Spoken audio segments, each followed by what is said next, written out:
अवधूत चिंतन श्री गुरुदेव दत्त. श्री स्वामी समर्थ. स्वामी म्हणतात, काल आपल्याबरोबर काय घडले याचा विचार करण्यापेक्षा उद्या आपल्याला काय घडवायचे आहे याचा विचार करा. फालतू आणि खोटारड्या लोकांवर आकर्षित होऊन फक्त स्वतःचा वेळ उद्ध्वस्त होतो.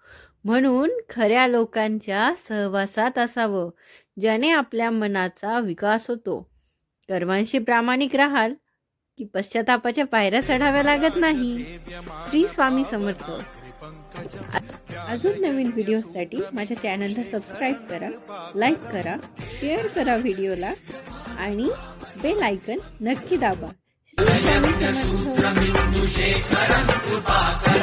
नारदादि योगी वृंद वंदितं दिगंबरं काशिकापुराधिनाथ काल भैरवं भजे.